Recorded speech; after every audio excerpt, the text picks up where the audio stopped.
अपने ही दोस्त को कत्ल करने के बाद 20 साल बाद कैसे पकड़ा गया कातिल। पुलिस की आंखों में धूल झोंकता रहा और एक दिन अचानक उसके गिरबान तक पुलिस के हाथ पहुंच ही जाएगी। तो आप क्या कहेंगे, यही ना कि कानून के हाथ बहुत लंबे चौड़े होते हैं। सांता क्रूज पुलिस ने ही एक आरोपी रुपेश रामनाथ राय को पकड़ा है। आरोप है कि 20 साल पहले उसने सांता क्रूज के एक होटल में उसके साथ रुके दिल्ली के दीपक राठौर का कत्ल कर दिया था और उसने 1,30,000 रुपए लूटकर भाग गया था। तब से उसने पुलिस से बचने के लिए कई ठिकाने बदले, काम भी बदले और नाम भी बदले, फिर भी पकड़ा ही गया। कैसे बन गया वह 30 बच्चों का हत्यारा। 3 शादियां, 10 अफेयर, चप्पल चप्पल से सुलझी मर्डर हिस्ट्री। बहुत ही रंगहीन मामला है। दोस्तों, आप जितने भी लोग मेरे वीडियो को देख रहे थे, वीडियो को लाइक और चैनल को सब्सक्राइब जरूर कीजिएगा। मेरा नाम है अंकित और आप देख रहे हैं स्टोरी बाय अंकित। तो आप लोग को अच्छा लगे तो वीडियो को लाइक और चैनल को सब्सक्राइब जरूर कीजिएगा ताकि आने वाला नया वीडियो आप लोग को मिल सके। और चलिए इस कहानी को विस्तार से समझने के लिए मेरे वीडियो में बने रहिए। ज्वाइंट कमिश्नर सत्यनारायण चौधरी ने 3 जून को बताया कि पुलिस को रुपेश के पास से जो भी आधार कार्ड मिला उसमें उसका नाम अतुल विजय केडिया था। वह अपना नाम चेंज कर अतुल विजय केडिया लिखवा दिया था।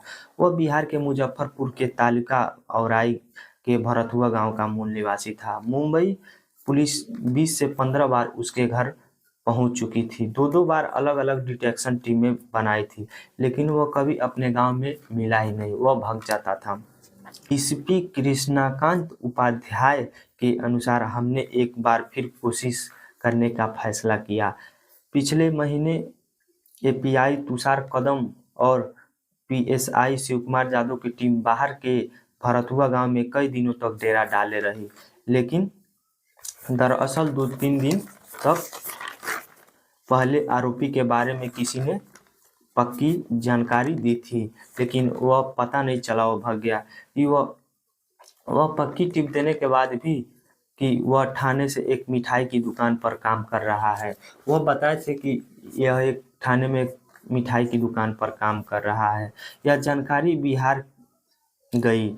जांच टीम ने मुंबई से शेयर की। बिहार जाने के बाद यह जांच टीम ने मुंबई शेयर की यह बात।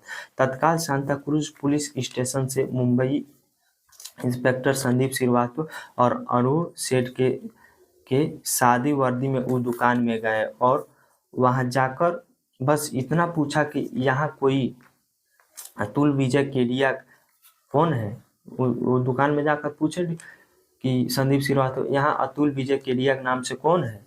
जवाब में खुद केडिया का मुंह पुलिस के तरफ मुड़ गया। उसने तत्काल पुलिस ने उसे गिरफ्त में ले लिया। उसके बाद पुलिस ने पूछताछ में मान लिया कि उसी ने दीपक राठौर का कत्ल किया था। उसका असली नाम रुपेश रामनाथ राय था। जब उसने कत्ल किया था तब उसकी उम्र 22 साल था और जब पुलिस के गिरफ्त में गिरफ्तार हो गया तब उसका उम्र 42 साल था। दिल्ली से इस तरह हुई थी उसकी कहानी की शुरुआत। चलिए बताते हैं। दीपक राठौर दिल्ली में सुंदर नगरी इलाके के रहने वाले थे और रुपेश बिहार का मूल निवासी था। बताया जाता है कि फिर दोनों के बीच दोस्ती कैसे हुई। इन दोनों की दोस्ती दिल्ली में हुई थी। तो बताया जाता है कि दीपक दिल्ली से सुंदर नगरी के इलाके के रहने वाले थे और रुपेश बिहार का मूल निवासी था। फिर दोनों के बीच दोस्ती कैसे हुई थी। मुंबई पुलिस के एक अधिकारी ने बताया कि रुपेश साल 2000 में काम करने के सिलसिले में दिल्ली गया था। काम नहीं मिला तो उसने गोलियां चलाने की प्रैक्टिस की। प्रैक्टिस में काम करने का फैसला किया। वह कहीं से पिस्टल खरीदी, लेकिन 2001 में दिल्ली पुलिस ने आमर्स एक्ट में उसे गिरफ्तार कर लिया। कुछ महीने बाद वह जेल से बाहर निकल गया। उसी दौरान किसी ने उसको सलाह दी कि तुम टैक्सी चलाना सीख लो। दिल्ली में टैक्सी से अच्छी कमाई होती है। एक दिन में 1 से 2 हज़ार रुपये डेली तुम आराम से टैक्सी से कमा लोगे। तो उसने टैक्सी चलाने की ठानी। वह ड्राइविंग सेंटर चला गया गया बनवाने, ड्राइविंग लाइसेंस बनवाने चला गया। वहाँ ड्राइविंग सिखाने का काम दीपक राठौर करते थे। वहीं से इन दोनों की शुरुआत हुई थी। तो दीपक ने रुपेश को ड्राइविंग सिखाई। इस बहाने दोनों की पहचान हो गई थी। जब वो ड्राइविंग उसको सिखाने का काम करते थे तब इन दोनों को एक साथ पहचान हो गई। लेकिन ड्राइविंग सीखने के बावजूद रुपेश ने दिल्ली में टैक्सी नहीं चलाई। उसने और दीपक ने बाद में मिलकर कपड़ों की पैकिंग की शुरुआत की। वह पैकिंग करने का काम दोनों रुपेश और उसके साथी दीपक ने दोनों पैकिंग करने का काम शुरू कर दिया। गारमेंट्स का बिजनेस भी शुरू करने का काम किया। अटैची के बंद लाश के साथ कातिल 36 रातें बताया जाता है कि इधर उधर घूमता रहा। 31 मई 2003 को दीपक और रुपेश कपड़े खरीदने के लिए मुंबई आए और दीपक के पास 1,30,000 कैश था। दोनों कैश था। 20 साल पहले यह बहुत बड़ी रकम होती थी। यह 1,00,000 रुपए 20 साल पहले बहुत बड़ी रकम होती थी। दोनों ने सांता क्रूज में होटल नेस्ट में कमरा नंबर 108 बुक कराया था। इसके बाद दोनों गिरगांव चौपाटी, जुहू चौपाटी और अन्य जैसे गेटवे ऑफ इंडिया और मुंबई के कई दूसरे जगहों पर घूमने का प्लान किया और घूमने गए। कई जगहों पर घूमने गए। बाद में रुपेश ने होटल में कमरे से निकल गया, जबकि दीपक कमरे में ही रह रहा था, वो अंदर ही था। 4 जून 2003 को सुबह 10 बजे room service boy Dinkar Shetty ने जब अपने कमरे का दरवाजा कई बार खटखटाया। अंदर से जब कोई रिस्पांस नहीं मिला तो उसने होटल मैनेजर को सूचना दी। इसके बाद मास्टर की से दरवाजा खोला गया। जब नहीं खुला तो वह मास्टर चाबी से दरवाजा खोला गया।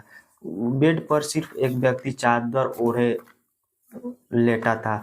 उसे हिलाया गया तो शरीर में कुछ हरकत भी नहीं हुई थी और चादर हटाते ही पता चला कि इसका तो मर्डर हुआ है, वह मर चुका था। पुलिस की सूचना दी गई। लाश का पोस्टमार्टम भी किया गया। पता चला कि यह तो मर्डर है। होटल नेस्ट होटल था। उन दिनों आज की तरह आधार कार्ड, पैन कार्ड जैसे कई पहचान पत्र की शिनाख्त जरूरत नहीं होती थी। पहले ऐसे ही रूम दे दिया जाता था, जांच पड़ताल करके रूम नंबर लिख के। पहले इतना जानकारी नहीं होती थी, पहचान पत्र, आधार कार्ड नहीं लिया जाता था। लेकिन होटल का कमरा दीपक राठौर के नाम से बुक था और मोबाइल नंबर भी दीपक राठौर का ही रजिस्टर्ड था। उसके बाद यह बात होटल के रजिस्टर में दर्ज था। दीपक का मोबाइल नंबर भी लिखा गया था उसी में।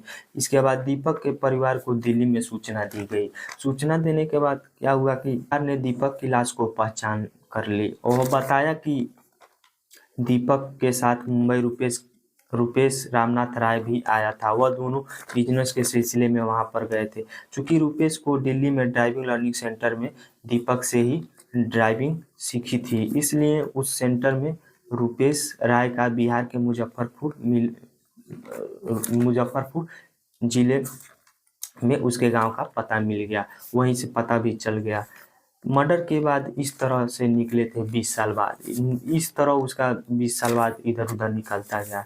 सांता क्रूज पुलिस ने बिहार में जब रुपेश के गांव पहुंची तो पता चला कि वहां आया तो था, लेकिन 1-2 दिन बाद चला गया। जब वो अपने गांव से 1-2 दिन बाद भाग गया तब गिरफ्तारी के बाद रुपेश ने कई खुलासे किए। बताया कि वह गांव भागने के बाद गुजरात गया। उसके बाद दीपक से जो मर्डर करके 1,30,000 रुपये लिया था, वह रकम उसके पास ही था। गुजरात में उसने एक होटल में वेटर का काम किया। वह जब वहां से भागा तो गुजरात में वेटर का काम किया। इसके बाद मुंबई में वेटर का काम किया। इसके बाद मुंबई में सेंटर भायंदर में शिफ्ट हुआ। यह टैक्सी चलाई। यहाँ से मन भरा तो वह गोवा चला गया। उसने फिर वेटर का काम किया। देखिए इतना सारा किया, बहुत जगह भागा, काम किया, भागा।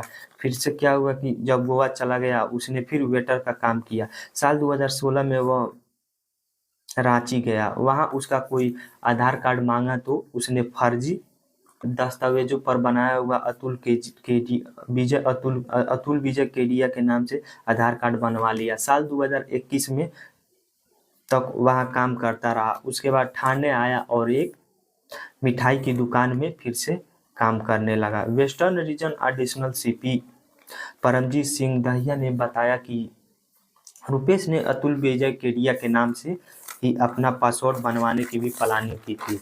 वह अपना पासवर्ड भी बनवाने का सोच रहा था जिससे वह दूसरे देश में भाग जाए। इसके बाद क्या हुआ कि वह रांची जाकर ही यह पासपोर्ट बनाने की भी सोच रहा था, लेकिन उससे पहले वो पकड़ में आ गया। जब वह पासपोर्ट बनाने की सोच रहा था उसके बाद ही वह पकड़ में आ गया था। अभी तो पासपोर्ट बनाता कैसे, तब तक वह पकड़ में आ गया था। तो इसलिए कहते हैं अपराधी लाख शातिर हो, लेकिन कहीं ना कहीं भूल चूक तो हो ही जाती है और पुलिस को बस उस चूक का इंतजार रहता है। और बेशक ही 20 साल ही क्यों न बीत चुके हों, लेकिन पुलिस अपने गिरफ्तार व चोर को ढूंढने में 1% भी कसर नहीं निकालती। अंत में वह 20 साल फरार रहता हुआ, लेकिन लास्ट में वह पकड़ा ही गया। दोस्तों, आप भी कभी मर्डर करते हैं तो देख लीजिए, मर्डर नहीं करना चाहिए, किसी को भी एक साथ मिलजुल कर रहना चाहिए और अच्छे से रहना चाहिए। 1,30,000 रुपये के लिए उसने अपने दीपक राठौर जैसे अच्छे दोस्त को मार डाला और वहाँ से फरार हो चुका था और देश विदेश भागना चाह रहा था। तो और बाद में पकड़ने के बाद क्या हुआ, उसका सजा हो गया। तो यह कहानी आप लोग को कैसी लगी? अच्छा लगे तो वीडियो को लाइक और चैनल को सब्सक्राइब कर दीजिए। मिलते हैं अगले वीडियो में। जय हिंद, जय भारत, धन्यवाद।